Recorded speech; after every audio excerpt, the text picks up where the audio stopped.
Hello everyone, I am Shatrughan Tiwari and welcome back to my channel. Here we are starting the fourth chapter of SST class 10th, and the name of this chapter is agriculture, and this video is going to be part second of this chapter. Dear students, आज मैंने कल आपको बताया था कि major crops क्या क्या हैं, तो आइए उसी को आगे बढ़ाते हुए हम चैप्टर को आगे ले चलते हैं। तो सबसे पहला हमारा जो आता है वो राइस है। What is rice? राइस क्या है, आइए उसके बारे में जानते हैं। It is the staple food crop of majority of the people in India. जो चावल है वो भारत के अधिकांश लोगों की खाने की चीज़ें हैं। मतलब भारत में ज़्यादातर लोग चावल खाते हैं। Our country is the second largest producer of rice in the world after China. हमारा जो भारत है वो चीन के बाद दूसरे नंबर पर चावल उत्पादन में आता है। It is the kharif crop which requires high temperature. यह जो है खरीफ की फसल है और जिसे पैदा करने के लिए हमें अधिक तापमान, हाई टेम्परेचर की ज़रूरत होती, कम से कम 25 डिग्री सेल्सियस की, and high humidity with annual rainfall above 100 centimetre. और जो ह्यूमिडिटी है, हाई ह्यूमिडिटी भी चाहिए। ह्यूमिडिटी को हिंदी में कहते हैं आर्द्रता। ह्यूमिडिटी को हिंदी में कहते हैं आर्द्रता। तो जो ह्यूमिडिटी है वो भी कम से कम 100 सेंटीमीटर से अधिक वर्षा होनी चाहिए। In the area of less rainfall it grows with the help of irrigation. जहाँ पर कम वर्षा वाले क्षेत्र हैं वहाँ पर इसे सिंचाई के माध्यम से उगाया जा सकता है। नेक्स्ट आते हैं, rice is grown in the plain of north and northeastern India, coastal areas and the deltic region. Development of dense network of canal irrigation and tube wells have made it possible to grow rice in areas to less rainfall such as Punjab, Haryana and western Uttar Pradesh and part of Rajasthan. जो चावल है ये अगर हम देखें north की और north eastern India की, मतलब उत्तर और उत्तरी पूर्वी भारत के जो मैदान है उसमें देखें तो, या कोस्टल एरियाज़ की बात करें, हमारे जो तटीय क्षेत्र हैं उसकी बात करें, या हमारे डेल्टाई रीजन जो भी हैं, हमारे जो तराई के क्षेत्र हैं ना, डेल्टाई प्रदेश हैं, उनमें ये सारी चीज़ें चावल को बहुत ज़्यादा उगाया जाता है। Development of dense network of canal irrigation and tubers have made it possible to grow rice in areas of less rainfall such as Punjab, Haryana and Western Uttar Pradesh and part of Rajasthan। अगर हम बात करें नहरों के जाल की और जो ट्यूबवेल्स हैं, है ना, कैनाल्स इरिगेशन की बात करें, ट्यूबवेल्स की बात करें, तो जो इसके जो सबसे बड़े कारण हैं पंजाब के, हरियाणा के, पश्चिम उत्तर प्रदेश के और राजस्थान के कुछ ऐसे कम वर्षा वाले क्षेत्रों में चावल की फसल उगाना बहुत ही संभव हो पाया है। नेक्स्ट आता है वीट। वीट मतलब गेहूँ। वीट मतलब गेहूँ। वीट को क्या है, this is the second most important cruel crops. ये जो है भारत का सबसे दूसरा महत्वपूर्ण खाने वाली फसल है। It is the main food crop in north and north eastern part of the country. ये जो है देश के उत्तर और उत्तर पश्चिमी भागों के में पैदा होने वाली फसल, मुख्य फसल मानी जाती है। This rabi crop require a cool growing season and a bright sunshine at the time of ripening. क्या है कि जो रबी की फसल है, ये जो गेहूँ है ये रबी की फसल, जबकि चावल जो था वो खरीफ का फसल है। तो रबी की फसल को उगाने के लिए जो हमें कैसा सीज़न चाहिए, हमें सीज़न जो चाहिए वो एकदम कूल सीज़न होना चाहिए, एकदम कूल होना चाहिए ना, शीत ऋतु वाले जो, और पकने समय भी एकदम बढ़िया फर्स्ट क्लास सनशाइन जो हो, एकदम ब्राइट हो, खिली धूप हो, इसकी आवश्यकता होती है। It required 50 to 75 centimeter of annual rainfall evenly distributed over the growing season।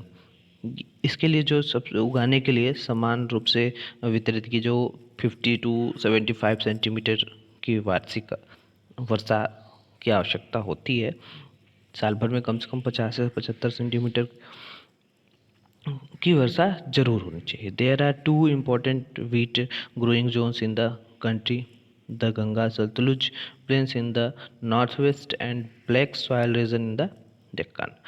यहाँ पर अगर हम देखें तो देश में हमारे गेहूं उगाने वाले दो मुख्य क्षेत्र हैं. वो पहला तो उसमें उत्तर पश्चिमी का गंगा सतलुज का मैदान है.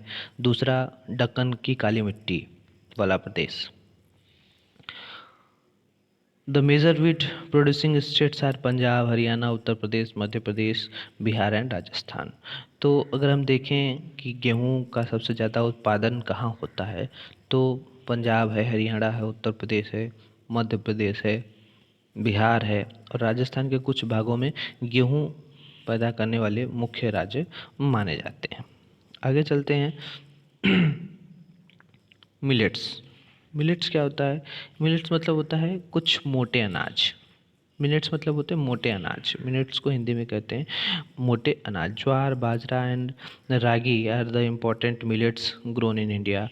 ज्वार है, बाजरा है और रागी भारत में उगाए जाने वाले सबसे मुख्य मोटे जो अनाज हैं उसके रूप में आते हैं. Through these are known as courses grain. यद्यपि इन्हें मोटा अनाज कहा जाता है परंतु इसमें जो पोषक तत्व होते हैं, है ना, इसमें जो पोषक तत्व उसकी मात्रा बहुत अधिक होती है. They have very very nutrition values. इसमें न्यूट्रिशन वैल्यू बहुत ज़्यादा होती है. For example ragi is very rich in iron, calcium, other micro nutrients and roughage. तो जो अगर हम देखें रागी की बात करें तो इसमें प्रचुर मात्रा में, बहुत अधिक मात्रा में लोहा पाया जाता है, आयरन पाया जाता है, कैल्शियम पाया जाता है, आपका माइक्रो न्यूट्रिएंट्स एंड रफेज पाया जाता है ना. सूक्ष्म पोषक और भूसी मिलती है इससे. रफेज मतलब भूसी होती है. Jowar is the third most important food crop with respect to area and production. Jowar जो है, क्षेत्रफल की बात करें और उत्पादन की बात करें तो ज्वार देश की तीसरी महत्वपूर्ण खाने वाली फसल के रूप में मानी जाती है. It is the rain fed crop mostly grown in the moist areas which hardly needs irrigation. Major jowar producing states are Maharashtra, Karnataka, Andhra Pradesh and Madhya Pradesh. तो अगर हम इसकी देखें तो ह्यूमिडिटी जो होती है इसकी अधिकतर क्षेत्र में जो उगाए जाने वाले कारण हैं इसके लिए सिंचाई की आवश्यकता नहीं होती है. इसके जो प्रमुख उत्पादक राज्य हैं जहाँ सबसे ज़्यादा ये सारी चीज़ें उगाई जाती हैं तो वहाँ पर ये राज्य हैं आपके महाराष्ट्र हैं, कर्नाटक हैं, आंध्र प्रदेश हैं और मध्य प्रदेश हैं. नेक्स्ट आता है आपका पल्सेस. पल्सेस मतलब क्या होता है? बाजरा.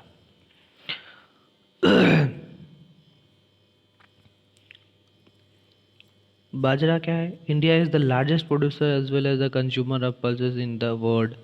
ये जो बाजरा है, एक मिनट सॉरी,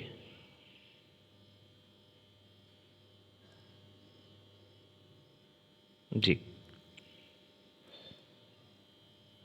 ये जो पल्सेस हैं वो India is the largest producer as well as the consumer of pulses in the world.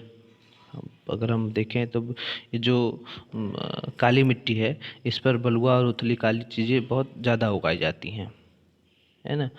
These are the major sources of protein in the vegetarian diet. Major pulse that are grown in the India are tur, arhar, urad, moong, masoor, बीज and grams. अगर हम देखें तो इन सारी चीज़ों में जो हमारा, जैसे अगर बात करें हम तो can you distribute with of these pulses are grown in the kharif season and which are grown in the rabi season plus need less moisture and survive even a dry condition. Begin leguminous crops are these crops expected arhar help the restoring soil fertility by fixing nitrogen from the air. Therefore these are mostly grown in the rotation with the other crops. Major producing states in the Rajasthan, Madhya Pradesh, Maharashtra, Uttar Pradesh and Karnataka. सबसे ज़्यादा चीज़ें हम देखें तो राजस्थान, उत्तर प्रदेश, महाराष्ट्र, गुजरात और हरियाणा में ये मुख्य उत्पादन इसकी होती है। और जो रागी होता है ये शुष्क प्रदेशों वाली फसल है। यहाँ लाल, काली, बलुआ, दोमट और उथली काली मिट्टी पर अच्छी तरीके से उगाई जा सकती है। जो रागी होता है उसके प्रमुख उत्पादन राज्य हैं आपके कर्नाटक है, हिमाचल प्रदेश है, हिमाचल प्रदेश है, उत्तराखंड है, सिक्किम है, झारखंड है और अरुणाचल प्रदेश, ये सारी चीज़ें मानी जाती हैं। आपका मक्का है ना, ये भी चीज़ें इसमें आती हैं। मक्का जो होता है वो एक फसल जो खाने की व चारा के दोनों रूप में, मक्का दोनों रूप में फसल होता है। इसको हम खाते भी हैं और इसके पेड़ को चारा के रूप में उपयोग भी करते हैं। यह एक खरीफ की फसल है, मक्का जो होती है वो एक खरीफ की फसल है ना। ये सारी चीज़ें इसमें निकल कर सामने आती हैं। नेक्स्ट है माइज। माइज मतलब होता है मक्का। मक्का it is a crop which is use both food और फूडर, ये खाने की चीज़ भी होती है और चारे के लिए भी चीज़ होती है। It is a kharif crop which require temperature between 21 degree Celsius to 27 degree Celsius. इसका जो तापमान होता है इसको उगाने के लिए 21 डिग्री से 21 डिग्री सेल्सियस से लेकर के 27 डिग्री सेल्सियस का तापमान चाहिए होता है। Which grown well as old alluvial soil, जिसमें जो जलोढ़, ओल्ड एलुवल सॉइल को हिंदी में कहते हैं जलोढ़ मिट्टी। तो ये जलोढ़ मिट्टी, पुरानी जो जलोढ़ मिट्टी होती है उस पर बहुत अच्छी तरीके से इसको उगाया जा सकता है। इन सम स्टेट्स लाइक बिहार में it is grown in rabi season also. कुछ अगर राज्यों की बात करें तो जैसे बिहार है, इस कुछ राज्यों में मक्का रबी के ऋतु में भी उगाई जाती है। Use of modern inputs such as HYV seeds, fertilizers, and irrigation have contributed to the increasing production of maize. Major maize production states Karnataka, Madhya Pradesh, Uttar Pradesh, Bihar, Andhra Pradesh and Telangana. ये जो अगर हम बात करें मक्का को उगाने वाले जो मुख्य प्रदेश होते हैं कौन कौन से हैं, तो यहाँ पर सबसे जो चीज़ें जो हम आधुनिक प्रौद्योगिकी है, जो हमारे HIV सीड्स हैं, फर्टिलाइजर्स हैं, हमारी जो पैदावार वाली चीज़ें वाली बीजें हैं, उर्वरक है, फर्टिलाइजर्स है और इरिगेशन सिंचाई के उपयोग हैं, उसमें मक्का का उत्पादन बढ़ जाता है। अगर बात करें तो कर्नाटक की, मध्य प्रदेश की, उत्तर प्रदेश की, बिहार की, आंध्र प्रदेश की और तेलंगाना की, तो देखें तो मक्का यहाँ का मुख्य उत्पादन राज्य माना जाता है। इन सब राज्यों में मक्का बहुत अधिक मात्रा में उगाया जाता है। नेक्स्ट आता है पल्स। पल्स को हिंदी में कहते हैं दाल। पल्स को हिंदी में कहते हैं दाल। India is the largest producer as the consumer of pulse in world. दाल की देखें तो भारत जो है विश्व में दाल का सबसे बड़ा उत्पादक देश और उपभोक्ता भी माना जाता है। These are the major source of protein in vegetarians diet. ये क्या होता है कि जो शाकाहारी खाने होते हैं उसमें दाल सबसे अधिक प्रोटीन वाली जो दाल है वो सबसे अधिक प्रोटीन वाली चीज़ है। अरहर की बात करें, उड़द की बात करें, मूंग की बात करें, मसूर की, बीज की एंड ग्राम्स की, ये सारी चीज़ें दाल में आती हैं। उड़द है, आपका मूंग है, मसूर है, चना है, भारत की मुख्य दलहनी फसलें ये सब मानी जाती हैं। Can you distinguish which of these pulse are grown in the kharif season and which are grown in the rabi season. क्या आप ये बातें बता सकते हैं कि इसमें से कौन सी दाल ऐसी है जो खरीफ में और कौन सी दाल ऐसी है जो रबी में उगाई जाती है। Pulse needs less moisture and survive even in dry condition.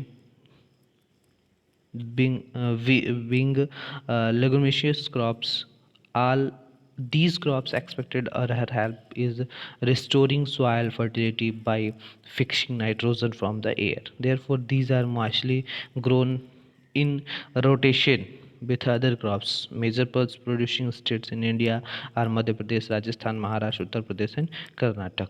अगर हम बात करें तो दालों को जो नमी की आवश्यकता होती है, जो दलहनी क्षेत्र होते हैं, दलहनी फसल होते हैं, उनको नमी की आवश्यकता होती है और इन्हें शुष्क परिस्थितियों में भी उगाया जाता है। जो फलीदार फसलें होती हैं, जैसे इसमें तो फल लगता है, तो फलीदार फसलें जो होती है उसके नाते जो अरहर होता है, अरहर का देखिए तो उसमें फल लगता है ना, तो उसको छोड़कर अगर बात करें तो अन्य सभी फसलें वायु से नाइट्रोजन लेकर भूमि की उर्वरता को बनाए रखती हैं। अतः जो ये फसलें होती है वो आमतौर पर अन्य फसलों के रोटेटिंग, रोटेटिंग मतलब आवर्तन, रोटेटिंग को हिंदी में कहते हैं आवर्तन, तो इसमें बोया जाता है। भारत में अगर देखें तो मध्य प्रदेश, राजस्थान, उत्तर प्रदेश और कर्नाटक दाल के क्षेत्र में बहुत अधिक उत्पादन वाले राज्य माने जाते हैं। Food crops other than grains, खाने की के अलावा कुछ अन्य खाने की फसलें। तो आइए हम चलते हैं, देखते हैं कि शुगर कैन, शुगर कैन मतलब होता है गन्ना। It is a tropical as well as a sub tropical crops. गन्ना जो है एक ट्रॉपिकल और सब ट्रॉपिकल दो चीज़ें आती हैं। तो ट्रॉपिकल को हिंदी में बोलते हैं उष्ण, और सब ट्रॉपिकल को हिंदी में बोलते हैं उपोष्ण। ट्रॉपिकल उष्णकटिबंधीय और सब ट्रॉपिकल उपोष्ण कटिबंधीय, ये दोनों फसल होते हैं। ट्रॉपिकल फसल है और सब ट्रॉपिकल फसल भी है। It grown will in hot and humid climate with the temperature of 21 degrees Celsius to 27 degrees Celsius and the annual rainfall between 75 to 100 centimetre.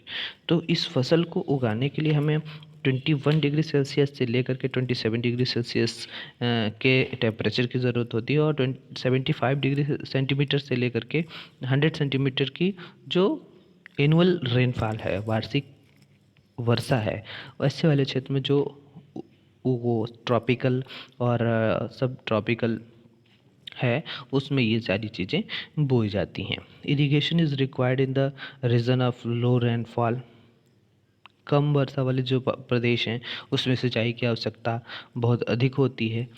It can be grown on variety of soil and needs mineral level from sowing to harvesting. India in the second largest producer of sugar cane only after Brazil।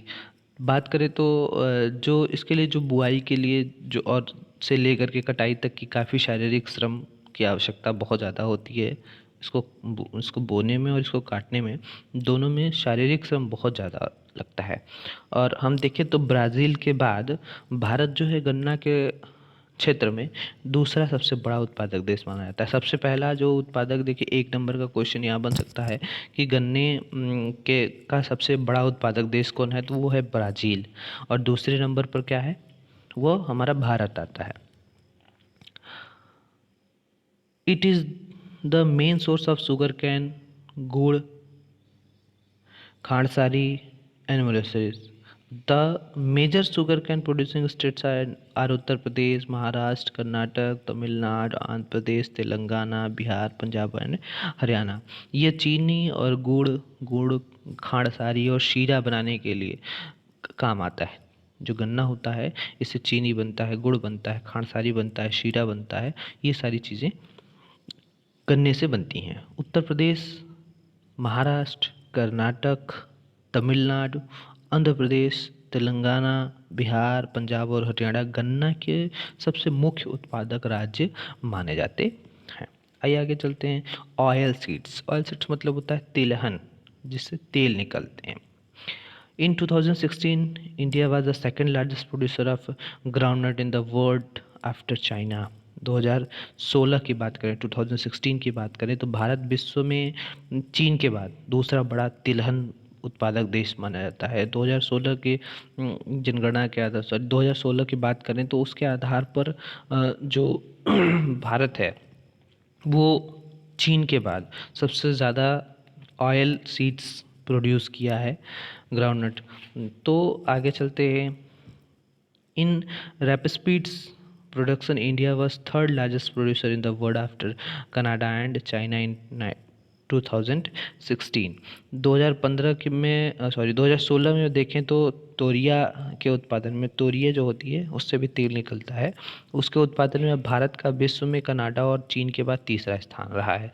पहले स्थान पर Canada, दूसरे स्थान पर चीन और तीसरे स्थान पर भारत रहा है। 2016 में अगर हम देखें तो तिलहन के मतलब अगर तिलहन के क्षेत्र में देखें, जहाँ तेल सिर्फ ऑयल सीड्स की बात करें, तो इसमें दूसरे स्थान पर रहा है, चीन पहले स्थान पर रहा है। और तोरिया की बात करें तो तोरिया में सबसे पहले कनाडा रहा, फिर चीन रहा, फिर हमारा भारत रहा है। Different oilseeds are grown covering approximately 12% of the total cropped area of the country। अगर हम देखें तो देश में कुल जो बोए जाने वाले जो क्षेत्र हैं उसमें से 12% भाग पर कई तिलहन की फसलें उगाई जाती हैं। बहुत सारे मतलब 12% भाग ऐसे हैं जिस पर हम सिर्फ तेल की खेती करते हैं। टोटल एरिया की बात करें तो main oil seeds produce in India are groundnut, mustard, coconut, है ना, sesames, til, soybean, custard seeds, cotton seeds, land seeds and sunflower. अगर हम बात करें तो मूंगफली है, सरसों है, नारियल है, तिल है, सोयाबीन है, अरंडी है, बिनौला है, अलसी है, सूरजमुखी है। भारत में उगाई जाने वाली ये सब मुख्य तेल वाली फसलें हैं। Most of these are edible and use of cooking mediums. ज़्यादातर इसमें से ऐसी हैं कि कुछ तेल ऐसे हैं जो बीजों का साबुन, प्रसाधन, जो श्रृंगार के सामान होते हैं उसमें, उपटन के उद्योग में जो रॉ मटेरियल्स होते हैं उसके रूप में इसका प्रयोग किया जाता है।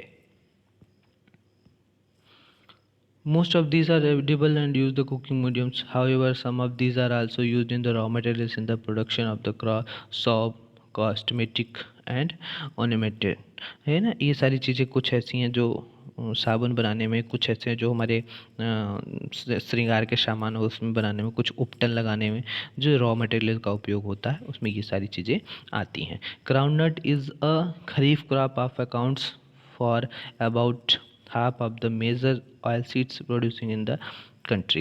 Gujarat was the largest producer of groundnut, followed by Rajasthan and Andhra Pradesh in 2016-17. Linseeds and mustard are rabi crops. Sesame is a kharif crop in north and rabi crop in South India. Castor seeds is grown both as rabi and kharif crops. जो मूंगफली है यह एक खरीफ की फसल है तथा हमारे देश के जो भी सबसे महत्वपूर्ण तेल वाले फसल हैं उसमें से कुल उत्पादक का इसका आधा भाग इसी फसल यानी मूंगफली से प्राप्त होता है। गुजरात की बात करें, राजस्थान की बात करें, तमिलनाडु की बात करें और महाराष्ट्र की बात करें तो यहाँ पर मूंगफली सबसे ज़्यादा उत्पादित होती है। ये सब मूंगफली के उत्पादन राज्य माने जाते हैं। अलसी और सरसों ये दोनों रबी की फसल हैं। तिल उत्तरी भारत और उत्तरी भारत में खरीफ की फसल और दक्षिणी भारत में रबी की फसल है। तिल जो है उत्तरी भारत में जाएं तो ये रबी की फसल है, सॉरी खरीफ की फसल है, और दक्षिणी भारत में जाएं तो ये रबी की फसल है। अरंडी की बात करें आपके, ये तो खरीफ और रबी दोनों फसलों की ऋतुओं में बोया जाता है। नेक्स्ट आता है टी। टी मतलब चाय। Tea cultivation is an example of plantation agriculture. It is also an important beverage crop introduced in India initially by the British.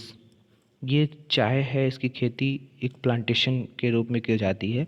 यह एक महत्वपूर्ण पीने वाली पदार्थ के फसल है जिसे शुरुआत में अंग्रेज़ों द्वारा लाया गया था, ब्रिटिश द्वारा लाया गया था। Today most of the tea plantation are owned by Indians. चाय का पौधा, ये जो आज आज अधिकतर लोग चाय उगाने के मालिक भारतीय हैं। आज देखा जाए तो भारतीय लोग ज़्यादातर चाय उगा रहे हैं। The tea plant grown well in tropical and sub tropical climates, indoor with deep and fertile with drained soil rich in humus and organic matter. Tea bushes require warm and moist, frost free। देखा जाए तो चाय जो है वो एक tropical और सब ट्रॉपिकल जलवायु चाहिए, इसको ह्यूमस चाहिए और जीवांश युक्त जो गहरी मिट्टी होती है, सुगम जल निकास वाले जो ढलवा क्षेत्र हैं उसको भली भांति इसमें उगाया जा सकता है। चाय की जो झाड़ियाँ उसको उगाने के लिए वर्ष भर में कम कोष्ठ और नम और पाल रहित जलवायु की आवश्यकता होती है। Climate all through the year, पूरे साल में ऐसा क्लाइमेट चाहिए जिससे बढ़िया से चाय उग सके। Frequent shower eventually distributed over the year ensure continuous growth the tender level। चाय जो होती है इसमें वर्षा भर समान रूप के से होने वाली जो भी वर्षा की बौछारें हैं इसमें कोमल पत्तियों पर विकास के सहायक होती हैं। बहुत चाय की पानी के छींटे इसके लिए बहुत ही इम्पोर्टेंट रखता है। Tea is the labour intensive industry, it required adept chief and skilled labor. Tea is processed within the tea garden in restore its freshness. Major tree producing states are Assam, hills of Darjeeling and Jalapuri districts, West Bengal, Tamil Nadu and Kerala. Apart from these, Himachal Pradesh, Uttarakhand, Meghalaya, Andhra Pradesh and Tripura are also tree producing states in the country. In 2016, India was the second largest producer of the tea after China। चाय जो है एक बहुत ही श्रम सघन उद्योग है। चाय में बहुत मेहनत लगती है। इसके लिए प्रचुर मात्रा में सस्ता और कुशल श्रम चाहिए। बहुत मतलब ऐसा श्रम चाहिए, ऐसे लेबर चाहिए जो सस्ते हों, चूँकि काम बहुत लंबा चलता है। इसकी ताजगी बनाए रखने के लिए, फ्रेशनेस के लिए चाय की पत्तियां बागानों से ही संसाधित की जाती हैं। जो चाय है उसके मुख्य उत्पादक क्षेत्र में बात करें तो आसाम, पश्चिम बंगाल और में दार्जिलिंग, जलाईपुरी ज़िले की पहाड़ियाँ हैं, तमिलनाडु है और केरल है। और इनके अलावा हम बात करें तो हिमाचल प्रदेश है, उत्तराखंड है, मेघालय है, आंध्र प्रदेश है और त्रिपुरा आदि राज्यों में भी चाय बहुत ज़्यादा उगाई जाती है। सन 2016 की बात करें, 2016 की बात करें तो भारत जो है वो विश्व में चीन के बाद दूसरा बड़ा चाय उत्पादक देश माना गया है। आगे चलते हैं। कॉफ़ी। कॉफ़ी क्या है? Indian coffee is known as in the world for its food quality. जो भारतीय कॉफ़ी है अपनी गुणवत्ता के लिए विश्व विख्यात है। पूरे विश्व में सबसे ज़्यादा विख्यात है भारतीय coffee. The arabica variety initially bought from Yemen in produced in the country. हमारे देश में जो अरेबिका किस्म की जो कॉफ़ी है वो पैदा की जाती है और इसकी जो इसका जो प्रारंभ हुआ था यमन से लाया गया था। मतलब जो अरेबिका एक चाय की प्रजाति है अरेबिका ना, ये वैरायटी हमारे भारत की है और ये बहुत ज़्यादा पैदा होती है हमारे यहाँ। और लेकिन इसकी जो पहली जो फसल हुई थी ये यमन देश से लाई गई थी। ठीक। This variety is in great demand all over the world. इस वेराइटी की जो अरेबिका वेराइटी है इसकी डिमांड बहुत ज़्यादा है। बहुत विश्व में सबसे ज़्यादा इसकी मांग है। सबसे अधिक मांग अरेबिका किस्म की कॉफ़ी की होती है। Initially, its cultivation was introduced on the Baba Budan Hills, and even today, its cultivation of conflict in the Nilgiri in Karnataka, Kerala and Tamil Nadu. इसकी बात करें तो इसकी जो कृषि की शुरुआत जो हुई बाबा बुदन पहाड़ियों से हुई है। इसकी जो शुरुआत जो कल्टीवेशन की इसकी जो शुरुआत हुई ये बाबा बुदन की पहाड़ियों से हुई है और आज भी इसकी खेती नीलगिरी की पहाड़ियों में के आसपास जैसे कर्नाटक है, केरल है और तमिलनाडु है, इन सारे क्षेत्रों में की जाती है। अगला है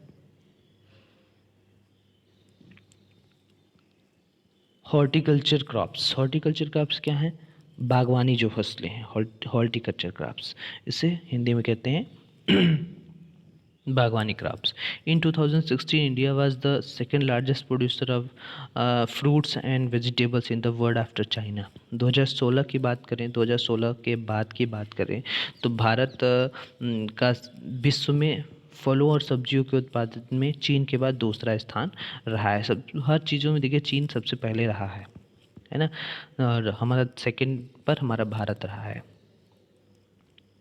India is a producer of tropical as well as temperature fruits, mangoes of Maharashtra, Andhra Pradesh, Telangana, Uttar Pradesh, and West Bengal, orange of Nagpur and Cherrapunji, Meghalaya, bananas of Kerala, Mizoram, Maharashtra, and Tamil Nadu, lychee and guava of Uttar Pradesh and Bihar, pineapples of Meghalaya, grapes of Andhra Pradesh, Telangana, and Maharashtra, apples, pears, apricots, and Walnuts of Jammu and Kashmir and Himachal Pradesh are the great demand the world over. Bharat में जो tropical हैं और सब tropical दोनों प्रकार की फसलें हमारे यहाँ उत्पादित की जाती हैं, उगाई जाती हैं। भारतीय फलों में जिनमें महाराष्ट्र है, हमारा आंध्र प्रदेश है, तेलंगाना है, उत्तर प्रदेश है और पश्चिम बंगाल है के आम, नागपुर और चेरापूंजी जो मेघालय में है उसके संतरे, केरल, मिजोरम, महाराष्ट्र और तमिलनाडु के केले, उत्तर प्रदेश और बिहार की लीची, मेघालय के अनानास, पाइनएप्पल, आंध्र प्रदेश, तेलंगाना और महाराष्ट्र के अंगूर और हिमाचल प्रदेश के और जम्मू व कश्मीर के सेब, नाशपाती, खुबानी और अखरोट, ये पूरे विश्व में सबसे ज़्यादा इसकी डिमांड है। हमारे पूरे विश्व में इन सारी चीज़ों की बहुत ज़्यादा डिमांड है।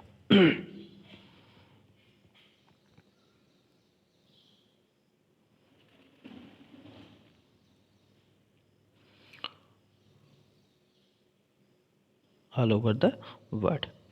Sugar scores pocket for over the agriculture statistics 2018 government of India. आगे चलते हैं। India is an important producer of the P, cauliflower, onion, cabbage, tomato, brinjal and potato. Bharat में मटर, फूल गोभी, प्याज, बंद गोभी, टमाटर, बैंगन और आलू ये उत्पादन प्रमुख मात्रा में किए जाते हैं। आगे चलते हैं। Non food crops.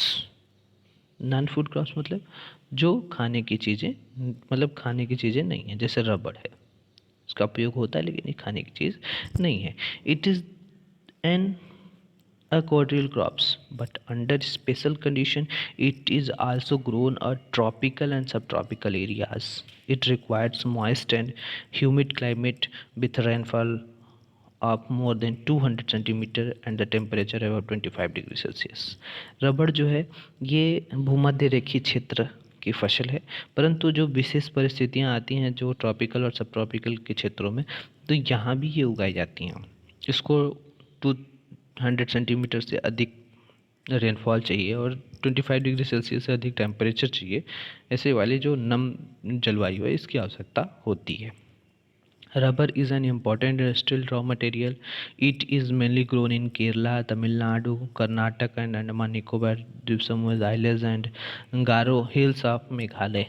रबड़ एक महत्वपूर्ण रॉ मटेरियल है जो उद्योगों में बहुत ज़्यादा उपयुक्त होता है। इसे मुख्य रूप से केरल, तमिलनाडु, कर्नाटक, अंडमान निकोबार द्वीप समूह, मेघालय में जो गारो की पहाड़ियाँ हैं उन सारी चीज़ों में इसको उगाया जाता है।